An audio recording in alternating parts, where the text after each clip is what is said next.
Dari ingatan kita tembuskan ke kalbu. Makanya kalau kita mengucapkan subhanallah, subhanallah, langsung di pikiran terjemahkan maha suci Allah. Nah persoalannya Nabi melatih kita selain lewat salat tadi dengan zikrullah kan, subhanallah, alhamdulillah, Allahu akbar. Ini untuk melapangkan ini. Cuman bisa klik, bisa nyambung ini, ya. Itu tergantung keadaannya. Kalau maksiatnya tipis, nggak ada naktah sauda di hadis Muslim. Ya, nggak ada dalam mata pernah masuk yang kotor-kotor. Jadi nutup. Kadang-kadang nutupnya apa? Nutupnya ringan. Ya, misalnya nutupnya pakai kain tuh, masih ringan, masih bisa masuk. Tapi kalau sudah begini teman-teman, nih, ya, udah keras nih. Jadi nggak bisa sekali subhanallah, nggak bisa langsung masuk.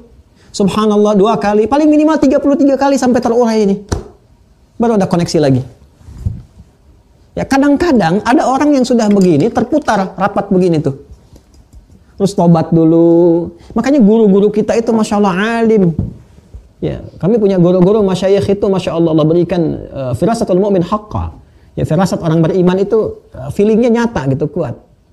Ya, itu bisa ada orang-orang tertentu yang di zaman-zaman dulu sahabat misalnya, zaman tabi'in, orang datang konsultasi dia ketahuan.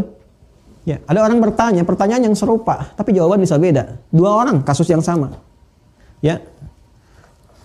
Halil qatil min taubah. Ya, apakah bagi pembunuh itu ada taubat? Tegas dijawab, nggak ada. Langsung pergi lagi. Kesal orang itu. Ya, menggerutu. Yang kedua datang, pertanyaan yang sama. Halil qatil min taubah, apakah pembunuh itu ada taubat? Ada katanya. Udah, pergi dia, nunduk dan sebagainya. Heran jamaah, Syekh, bagaimana Anda memberikan fatwa berbeda pada pertanyaan yang sama? Apa Syekhnya bilang? Yang pertama itu saya lihat, dia tangannya itu menggenggam begini tuh. Kayak menahan sesuatu amarah. Dan kelihatan dari tangannya ingin menghunus sesuatu, menghunus pedang. Dan dia berkata dengan suara getaran yang tinggi. Ya, dengan seperti itu saya menyimpulkan dia akan melakukan perbuatan yang tidak baik. Maka saya cegah, nggak ada taubat supaya dia nggak membunuh.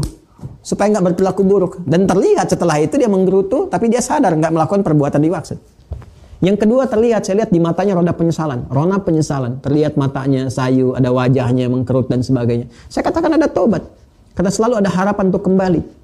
Ya, maka dia kemudian semangat setelah itu, tertunduk tapi semangat merubah kepada kebaikan. Nah itu feeling seperti itu nggak mudah. Jadi latihan lewat ibadah.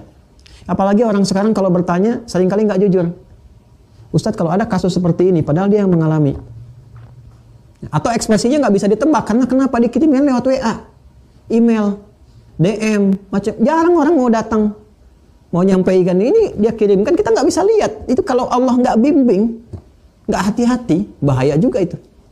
Ini bahaya. Berapa banyak kita bisa ketahui kepastiannya. Nah, kadang-kadang orang tua kita dulu itu melihat, ada si fulan, pernah punya dosa membunuh, pernah zina, pernah taubat, macam-macam, dilatih. Kan itu beda-beda.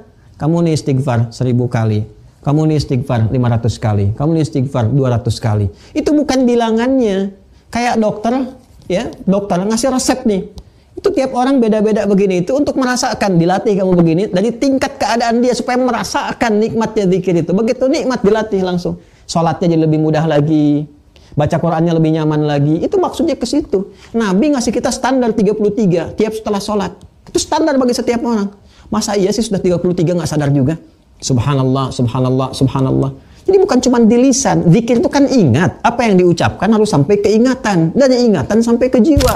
Ini kalau cuma baru sampai di lisan, belum sampai ke ingatan kita, bukan zikir namanya. Itu talaffuz namanya. Mengucapkan sesuatu. Zikir itu mesti sampai ke sini. Dari ingatan kita tembuskan ke kalbu. Makanya kalau kita mengucapkan subhanallah, subhanallah, langsung di pikiran terjemahkan maha suci Allah. Resapkan ke hati. Resapkan.